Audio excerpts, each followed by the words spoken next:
Talk a little bit about how technology has helped drive your growth.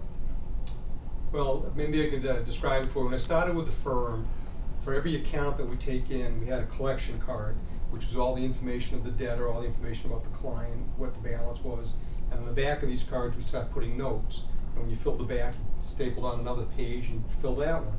And when you fill that, you take all the staples out, put another one on, staple them all together, and you would do this. And then for each collection card, there was an index card. And so the index cards would file strictly alphabetically in a telephone area in the office. The phone would ring, be a person calling in to talk about their account. The young lady would answer the phone, get the person's name, go to the indexes, find the index for that person, find the account number, go to another set of trays, and they're all color-coded, 0 to 9, and 10 to 19 were all color-coded tabs, and she would look for that person's account card. Well, the problem was that account card could be in the accounting room, it could be with an attorney at court, it could be anywhere, so they couldn't find it. It was impossible to keep track of all these files. Now, with a computer system, somebody calls up, you type in the name, it comes up, who's ever handling the call, you give them the file, it's on the screen. So even if an attorney would be in court with a physical file, you've got the computer file with all the information right there. It'd be impossible. When we had these young ladies, when I started with the firm, we had 5 young ladies answering the phone, looking up the indexes and running around. As we grew, we needed to add more people because the more phone call volume was coming in.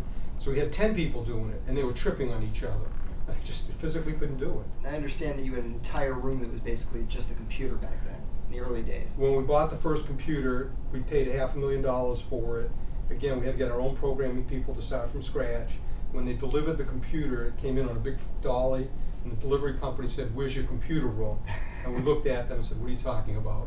They said, "Well, this thing throws off a tremendous amount of heat. You need to have a separate room for it." So the thing sat there on the floor for about a month while they built the room for it, with refrigeration unit and fire suppression unit, things like that. And the thing looked like the Starship Enterprise bridge, big piece of equipment, big console to operate it, and it had disk drives. Disk drives looked like washing machines. When you open the top lid, when you look into a washing machine, you see the spindle sticking up. That's what you would see.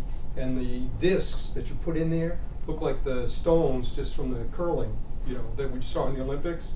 You would pop that on the top of the thing, close the lid of the washing machine, if you will, and we had 2 of those. And they